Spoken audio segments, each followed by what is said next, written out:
बिना सोचे मुसीबतों से लड़ गए, जिंदगी में हम काफी आगे बढ़ गए। बस परेशानी की बात अब यही है कि हमारे सारे स्टाइलिश बाल गिर गए। मेरे नहीं, ये तो कहने के लिए एक मुहावरा है। चलिए आइए बात करते हैं आज बालों के गिरने के बारे में। So welcome to my YouTube channel mind your body by doctor Huda.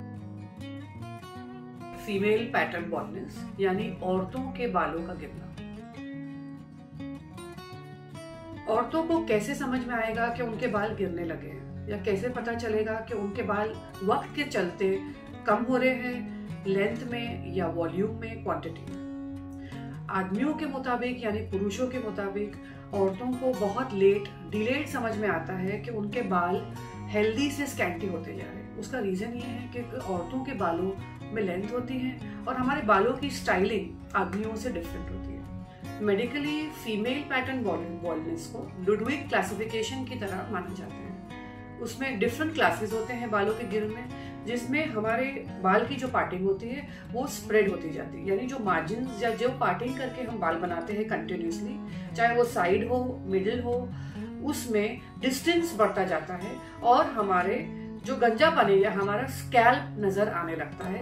That is the first alarming symptom where you understand कि आपके बाल स्कैंटी होते जा रहे हैं।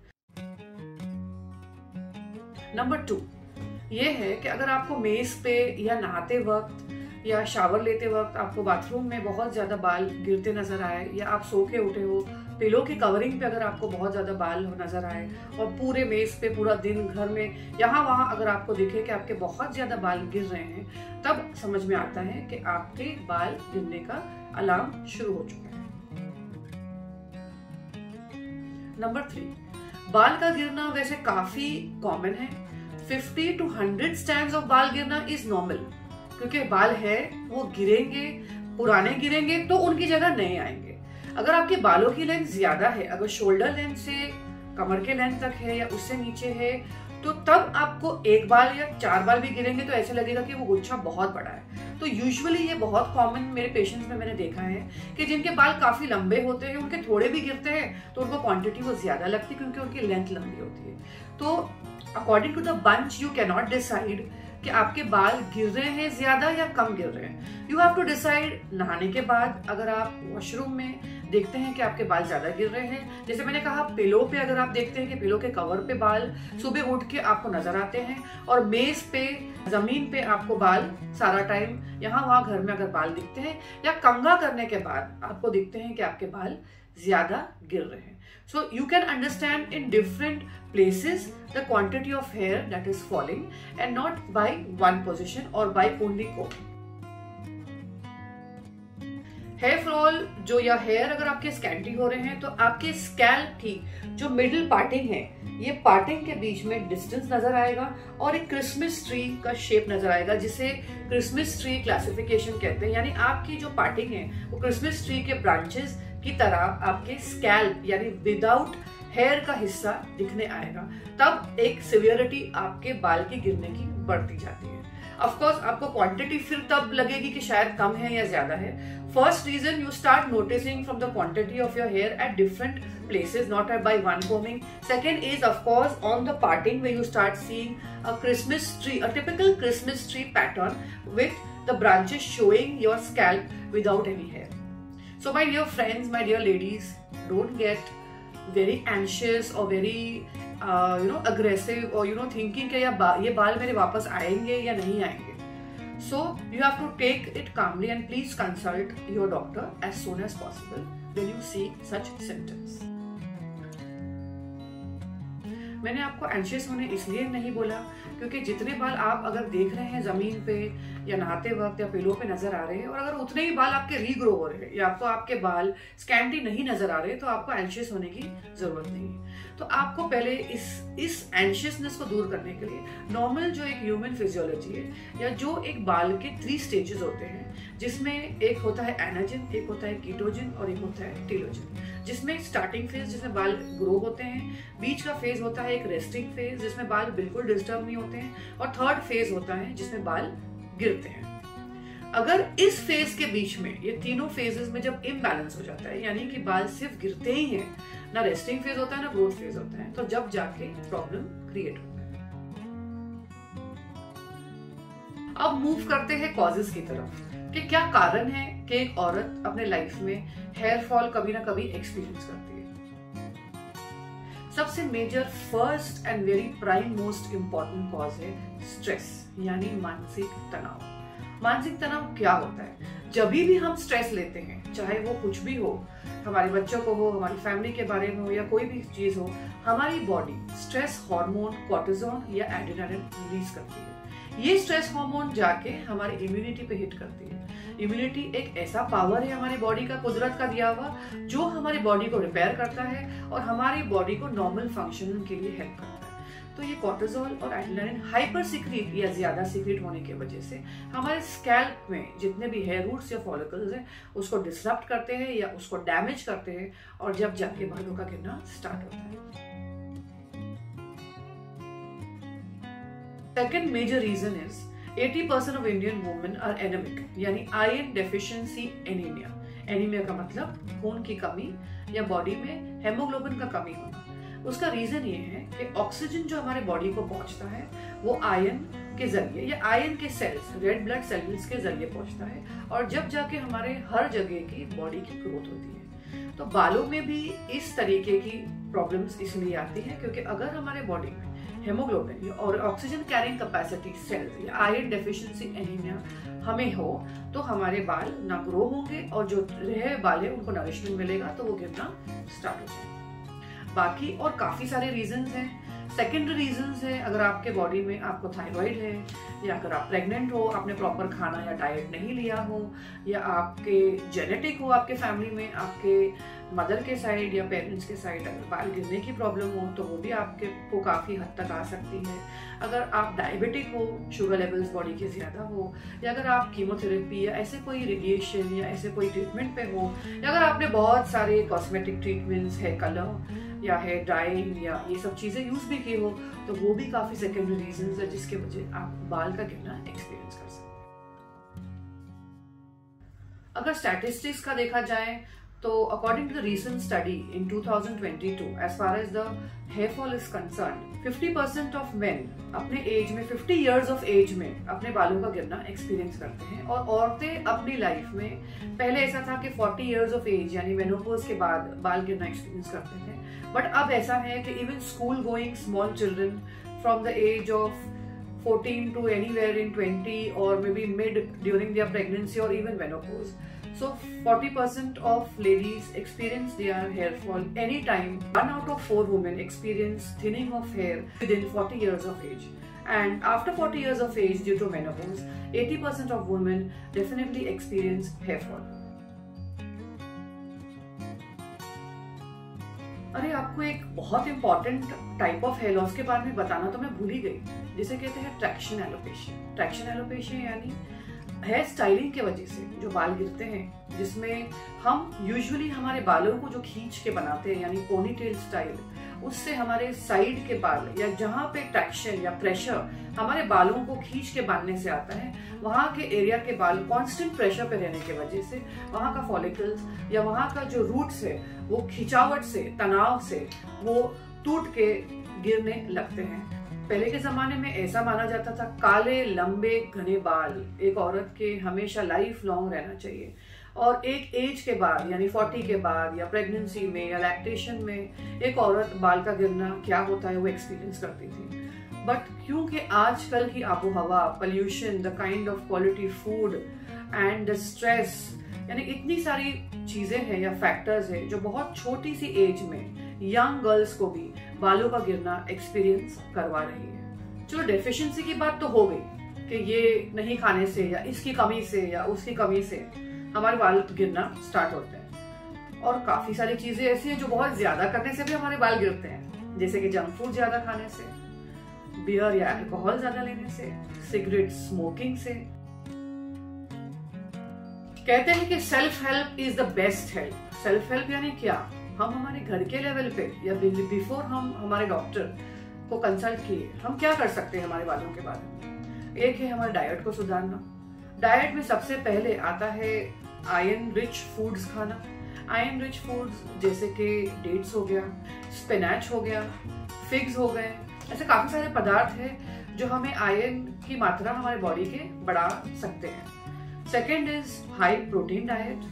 High protein diet for example dals है, डिफरेंट काइंड्स ऑफ पल्सेस है, serials है, जो काफी ज्यादा मात्रा में प्रोटीन कंटेन करते हैं, जो हम कंज्यूम कर सकते हैं। 6 to 7 hours of proper sleep भी हमारे बॉडी को रिपेयर करती है, जिससे हमारे बालों की क्वालिटी अच्छी हो सकती है। इसलिए लैक ऑफ स्लीप से भी बाल का गिरना हो सकता है। ड्राई या ब्रिटल बाल सबसे ज्यादा टूटने के चांसेस होते हैं, यानी जो बाल जिनमें शाइन ना हो या लस्टर ना हो, वो बाल बहुत जल्दी से टूट जाएंगे। तो सेल्फ हेल्प में हमें हमारे बालों को रेगुलरली ऑयलिंग करना, तेल को बहुत ज्यादा लोग गरम करके गरम तेल स्कैल्प में लगाते हैं, यह सोच के कि जब हम गरम तेल स्कैल्प में लगाएंगे तो ज्यादा बेटर होगा बालों के लिए या स्कैल्प के लिए। Of course Luke warm oil यानी धीमा गरम तेल अगर कॉटन से धीरे धीरे हमारे स्कैल्प में लगाया जाता है तो ऑफ कोर्स हमारे हेयर फॉलिकल्स को वो ओपन करता है, पोर्स को, जिससे हमारे बाल में या स्कैल्प में या फॉलिकल्स में ऑयल पेनिट्रेट हो सकता है। लेकिन बालों को बहुत ज्यादा जोर से मसाज करना या बहुत ज्यादा चंपी करना जिससे कहते हैं, या बहुत ज्यादा स्कैल्प से मसाज करने से हमारे बाल के टूटने के चांसेस ज्यादा बढ़ जाएंगे। मसाज कैसे करना है? मसाज में आपको नॉर्मल ऑयल लेना है, तो एक लूक वार्म ऑयल स्कैल्प में कॉटन से उसको अच्छे से स्प्रेड करना है, और क्लॉकवाइज और एंटी क्लॉकवाइज वेरी जेंटली आपको फिंगर टिप से मसाज करना है, besides doing it very vigorously या बहुत जोर से, क्योंकि उससे आपके बाल के फॉलिकल्स और डैमेज होके टूटने लगेंगे। नहाते वक्त आप आपके बालों को बहुत ज्यादा जोर से ना घसे। शैम्पू या आप जो भी प्रोडक्ट यूज कर रहे हैं उसे डायरेक्टली स्कैल्प में ना लगाएं, उसे पाम में लेके पानी से लैदर बनाएं यानी झाग बनाएं, और वह झाग आप आपके स्कैल्प पे लगा के क्लॉकवाइज एंटी क्लॉकवाइज धीरे धीरे स्कैल्प में आप हल्के से मसाज करके बालों में नीचे ले जाके आप अपने हेयर को वॉश कर सकते हैं। अगेन यूजेज ऑफ वाटर, यानी पानी आपको बहुत ज्यादा स्टीमिंग हॉट डायरेक्ट स्कैल्प पे नहीं लेना है, बिकॉज अगर वो बहुत ज्यादा हॉट होगा तो अगेन डैमेज कॉज करेगा आपके ऑलरेडी डैमेज्ड या वीकेंड बालों पे। अगर आपके बाल हेल्दी है तो भी आपको ये सेल्फ हेल्प काम करेगा। जैसे नंबर 1, आपको बहुत ज्यादा वार्म या हॉट ऑयल नहीं लेना है, मसाजिंग बहुत ज्यादा विगरसली नहीं करना है, एकदम धीमे धीमे सर्कुलर या क्लॉकवाइज या एंटी क्लॉकवाइज पोजीशन में आपको आपके बाल का मसाजिंग करना है। शैम्पू आपको बहुत ज्यादा कॉन्सेंट्रेटेड फॉर्म में नहीं लेना, यानी आपको पानी से डाइल्यूट करके उसका फोम बना के स्कैल्प पे लगाना है, और फिर एकदम ल्यूक वार्म वाटर से आपको आपके बालों को वॉश करना है। अगर आप कंडीशनर का इस्तेमाल करते हैं तो प्लीज ध्यान रखिए कि कंडीशनर को स्कैल्प पे ना लगाएं, बिकॉज कंडीशनर में बहुत ज्यादा केमिकल होता है, जो उसका मेन यूजेज आपके नीचे के शेफ्ट के लिए होता है, ना कि आपके स्कैल्प के लिए। वो सिर्फ आपके बाल को एक शाइन देने के लिए यूज होता है। तो आप जो भी कंडीशनर यूज करते हो उसको क्योंकि आप उसको डाइल्यूट नहीं कर सकते, बिसाइड्स शैम्पू जैसे आप उसको डाइल्यूट कर सकते हो वैसे आप कंडीशनर को नहीं कर सकते, तो आपको कंडीशनर को हाथों में इवनली लेके आपके बालों के शेफ्ट में, यानी एटलीस्ट 2 इंचेस आपके स्कैल्प से छोड़ के आपको नीचे तक आपके उसको अच्छे से इवनली स्प्रेड करके उसको आपको रखना होता है फॉर फ्यू सेकेंड्स और अ मिनट, एंड फिर वॉश करना है। Again, please don't use very warm water to remove the shampoo and the conditioner, and please look towards it कि आप कंडीशनर या शैम्पू जो भी प्रोडक्ट यूज कर रहे हैं उसको प्रॉपरली आप निकालें। बहुत ही बार ऐसे होता है कि हम जल्दी में नहाते वक्त काफी सारा प्रोडक्ट शैम्पू या कंडीशनर हमारे बालों में रह जाता है। जब हम कैसे नोटिस करें या हमें किस तरीके से समझ में आए कि प्रोडक्ट या शैम्पू हमारे बालों से पूरा निकल चुका है, जब हम लास्ट रिंस हमारे बालों को कर रहे हैं तो हम हमारे बालों को आगे से लेके नीचे तक खींच के शेफ्ट तक देखिए कि आपके पास हाथ में आपको जो एक फील है पानी का वो स्मूथ है, एक नॉर्मल वाटर का फील आ रहा है, जब जाके आप अपने बालों को अच्छे से वाइप कर सकते हैं। अब जहाँ तक वाइप का सवाल पैदा होता है, हमारे बचपन से लेके आदत होती है कि हम लेके टॉवल को जोर से हमारे स्कैल्प में खींचते हैं ताकि हमारे पूरे बाल अच्छे से फौरन सूख जाए, but this is not true. Weakest condition जो हमारे स्कैल्प का या बाल या हेयर फॉलिकल का होता है व्हेन दे आर ऑयल्ड और व्हेन दे आर वेट। तो जब वो गीले होते हैं हमें उनको पैम्पर करना है। सिर्फ धीमे से टॉवल को हमारे स्कैल्प पे डैप करना है और टॉवल को अच्छे से रोल करके हमारे बाल में, ताकि वो पूरा पानी एब्जॉर्ब कर ले। तो फ्रेंड्स, सेल्फ हेल्प में जैसे मैंने आपको बताया, एक तो आपको फिजिकली आपके बालों का ख्याल रखना है, जैसे कि जिस तरीके से आपको मैंने बताया, आपको नहाना है या ऑयलिंग करना है या क्वालिटी ऑफ वाटर यूज करना है, किस तरीके से आपको प्रोडक्ट लगाए इजीली लगा के आपके स्कैल्प में निकालना है। अब आता है वक्त आपके बालों का कोम करने का। प्लीज अपने बालों को गीले कंडीशन में कोम ना कीजिए। अगर आप गीले बालों में कंडीशन में कोम करेंगे तो आपके बाल ज्यादा गिरेंगे, because as I told you कि वो सबसे ज्यादा वीकेस्ट कंडीशन होता है बालों का गिरना, वो बढ़ जाता है गीले बालों से। और प्लीज यूज कीजिए एक शैम्पू कोम या ऐसा कोम जो बहुत इजीली रेडिली अवेलेबल, जिसको वाइड टूथ कोम कहते हैं, जिनके दांतों के बीच में काफी ज्यादा स्पेसेस होते हैं, तो बालों को गिरने के लिए या जो भी नॉट्स है वो इजीली रिमूव कर किए जा सकते हैं। और आप काफी अपने बाल इन छोटी छोटी चीजों से, these are very small things, जो आप अपने घर के लेवल पे प्रैक्टिस करके अपने बालों को रिटेन कर सकते हैं फर्दर डैमेज। ना कि आप ये दवा वो दवा ये प्रोडक्ट्स लेके बालों की ग्रोथ का सोचिए। आप होम के लेवल पे भी काफी हद तक अपने बालों का केयर कर सकते हैं, चाहे वो डाइट हो जो मैंने आपको बताया, iron rich diet, high protein diet, आपके नहाने का तरीका, ऑयलिंग का तरीका, सुखाने का तरीका, कोम का तरीका। अब आता है एक छोटी सा tip which is very very very very effective, और मैंने अपने काफी पेशेंट्स को ये टिप दिया है जिनमें काफी फर्क विदाउट मेडिकेशन हुआ है। That is to do one very simple exercise जो आपके बाल के या स्कैल्प के सर्कुलेशन को बढ़ाता है। आपको बेड पे लेट के आपको आपके हेड को सिर्फ बाउ डाउन करना है टुवर्ड्स द ग्राउंड, पूरे बाल नीचे बिछा के। ऐसे करने से क्या होगा कि सर्कुलेशन पूरा आपके स्कैल्प पे आ जाएगा और आपके बालों को अच्छा क्वालिटी ऑक्सीजन मिलेगा, हेयर फॉलिकल्स को। और इससे ये छोटी सी एक्सरसाइज से भी आपके बाल का ग्रोथ डेफिनेटली बेटर हो सकता है। आपको आपके हेड को सिर्फ बाउ डाउन करना है टुवर्ड्स द ग्राउंड, पूरे बाल नीचे बिछा के। ऐसे करने से क्या होगा कि सर्कुलेशन पूरा आपके स्कैल्प पे आ जाएगा और आपके बालों को अच्छा क्वालिटी ऑक्सीजन मिलेगा, हेयर फॉलिकल्स को।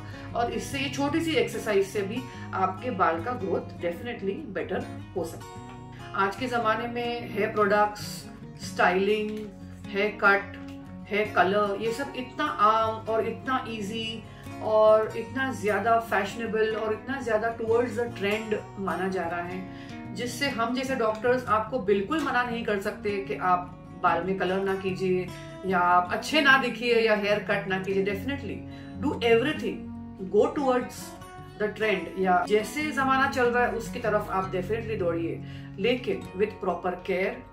Choose a proper hair product choose कीजिए कि कौन सा डैमेज कम कर सकता है, कौन सा ज्यादा कर सकता है। ज्यादा करके हम स्टाइल और फैशन तो जरूर कर लेते हैं, लेकिन उसके बाद में हमसे जो एक मैनेजमेंट यानी कि केयर हमारे बालों का, जैसे वॉशिंग है, कंडीशनिंग है, ऑयलिंग है, ये सारी चीजें हम कहीं ना कहीं फिर छोड़ते चले जाते हैं, जब जाके हमारे बालों का डैमेज स्टार्ट होता है। सो ऑफ कोर्स आप फैशन कीजिए, बाल काटिए, कलर कीजिए, आपको जैसा चाहिए देखिए, जो लेंथ चाहिए रखिए, लेकिन उसको फिर आगे जाके आप मेंटेन भी कीजिए, विच इज वेरी इंपॉर्टेंट। तो मेरे काले घने लंबे बालों का राज, ये मुहावरा तो मैंने मेरे बचपन से सुना है। तो काफी सारे एडजेक्टिव्स इस फ्रेज से हमें हटाने पड़ेंगे, जैसे कि काले यानी कलर वाले हो तो भी चलेगा, लंबे यानी छोटे हो तो भी चलेगा, लेकिन घने डेफिनेटली रहना चाहिए।